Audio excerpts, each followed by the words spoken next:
choose life. Choose Facebook, Twitter, Instagram, and hope that someone, somewhere cares. Missed you, mate. I missed you too, Spud. Choose looking up old flames, wishing you'd done it all differently. Do you still take heroin? No.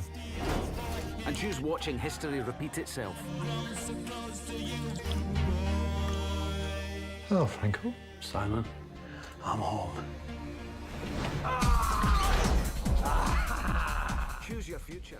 20 years has passed and cinema has changed. You have changed as a director.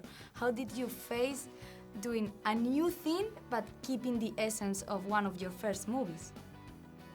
That was the big question really, is do you want to keep the essence of it? Or do you want to, we used to talk about it, and this was in terms of the script as well, is how much do we stay in the shadow of the other film? Do we acknowledge its shadow, that it's there? Is it a real thing that exists? Should we see it in the other film, or how much do we ignore it as though it's not there?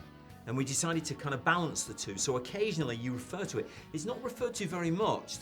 It feels like a lot, but it's not. It's only about a minute of time.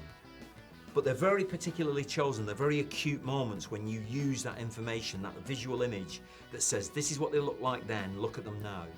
And balance it like that, these acute moments, really. So, you also have to be careful that you don't want to copy the first film, because that's a pastiche, and they don't want to see a pastiche, they want to see something real that's now. So it feels, because the actors are going to look different. You're not just making a quick sequel where everything's the same formula applies and it's just another version.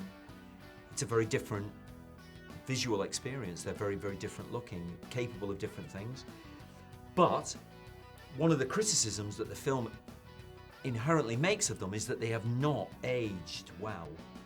They have not forgotten the past enough. They're accused by the girl of just trying to relive the past. And it's a common thing men are guilty of, is they're trying to relive glory days, and they're not maturing into a manhood really where they deserve children.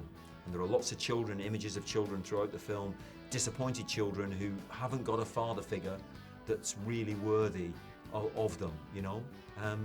And the disappointed women as well, who are actually doing the job of bringing up those children. So it's an interesting dynamic that's going on the whole time between you and the original film. The way you mix both of them is what I like the most about the movie. I think you work in parallel, and instead of doing a sequel to explode like a story, I think, are you reflecting about time? Yeah, it was set out to be a film about time, obviously, because one of the curious things about film, one of its powers is that it freezes time, you know, because you see an actor and they look like what they look like, and you can watch them forever and they're like that. Forever and ever and ever, that film remains the same. But actually, its true power is it can unlock time as well, because it can bring it forward, and the film can obviously show you what they're like now and what they're like then, side by side. And that then returns them to the human condition we all are at the mercy of, which is that we all age, we're all dying right from the get-go. You know, it's finite, and what do you do with that time is really what the essence of the story is, I suppose. And music is really important in both of them, and you use some old music, they go to an 80s bar. Is this a way to make them look stuck, like still in time? Yeah, they're desperately trying to relive their reckless days, really, which is what they enjoyed in the first film, when they didn't care about anyone or anything, and they just kind of like, they just indulged hedonism, addiction, whatever it was they would do. Sex, violence, music, drugs, just pleasure, really.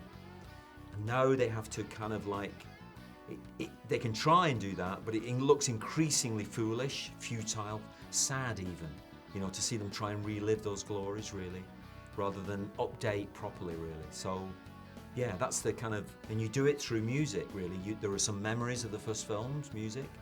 There are some great hits that you see them enjoying, but ironically, the kids who are in the club with them are enjoying them as a kind of like, you know, as the past, you know, it's, oh, the hits of the 80s or 90s or whatever, you know. And I don't think that's lost on them. that, you know, that's a bit, there's something doubly sad about that. But we also try and use some modern music as well. There's a wonderful band, Young Fathers, who are featured in the film, who are from Edinburgh, and they guard against too much indulgence in nostalgia, you know, which is obviously a danger with nostalgia, is that you get lost in it, really. And they're accused of that, being tourists in their own youth.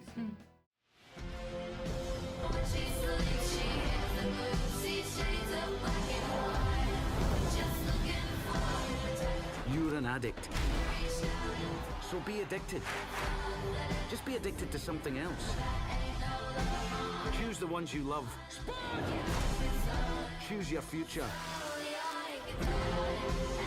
Choose life.